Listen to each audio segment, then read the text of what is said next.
Chapter 13, my most brilliant creation. Well, I'm glad to hear that you two are having fun, said Mom. This room is still a mess.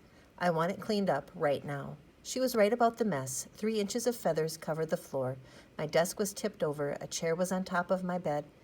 There were blankets and pillowcases, lampshades and clothes, and airplane models and stuff from my plastic bins all over the place. And my spaceship, my precious star jumper, was totally destroyed, scattered around the room like leaves on the lawn. I was crushed, but I saw no point in crying like a baby or throwing a temper tantrum. After all, I told myself, I still have all my sketches and notes. Whatever a true genius does once, he can do again. Besides, at that moment, I was thinking about something else entirely. Could we clean up later? I asked my mom. Later, she frowned. Yeah, I was thinking of taking Jonathan to a matinee. The Mummy's Curse is playing down at the Fox. Both Mom and Jonathan stared at me as if I had just turned into a hot dog or something. I could almost hear Mom thinking, am I hallucinating, or did Alex just volunteer to do something nice for his little brother? Sure, that sounds great, she said, unable to disguise a note of suspicion in her voice. Maybe she thought I was planning to take him to a movie and never bring him home again. But both of you have to clean up this mess as soon as you get back. Do you hear that, Jonathan? You have to help, too. That's okay with me, said the stinker. Jonathan didn't care what he had to do. He was in little brother heaven. I was taking him to a movie, and nobody had twisted my arm to do it. Without being told, he immediately ran to the bathroom, washed his face, and put on a clean shirt.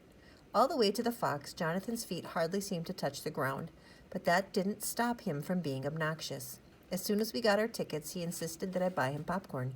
A movie without popcorn is like a donut without a hole, he said, quoting our dad. Normally, I would want popcorn too, but not today. Today, I definitely had something else on my mind. Just chew on your nails or suck your thumb if you get hungry, I said. The coming attractions were ending as we stepped into the dark theater.